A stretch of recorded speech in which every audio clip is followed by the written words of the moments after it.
Hi Marla, welcome. Hi Sarah, thank you. So I just had a few questions for you about the 889 Living Yoga program.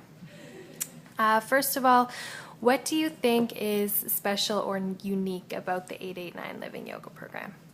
I think the uniqueness is really in the way the program is set up.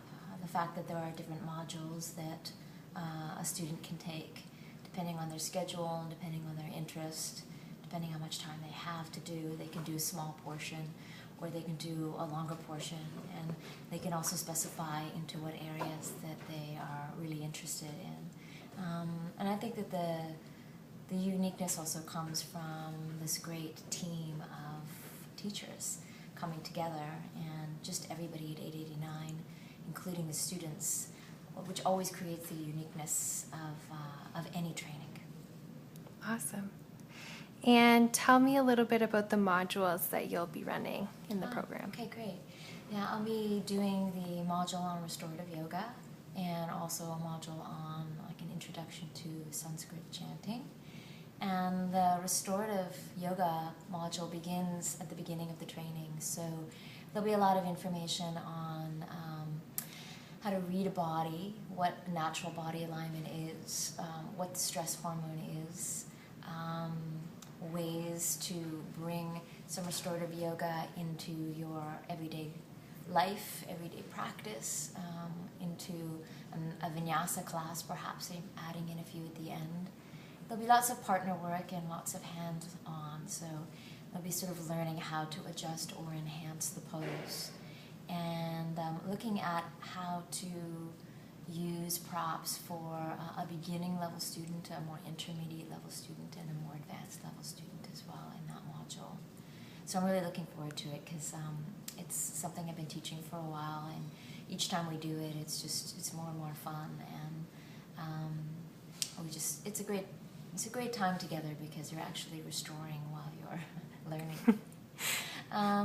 And then the introduction to Sanskrit chanting is sort of basic alphabet and pronunciation, and really looking at transliteration, so easy way to read some mantras, and we'll just look at kind of more of the common yoga mantras and yoga prayers that one would use and perhaps bring into their daily practice or perhaps bring into their classes.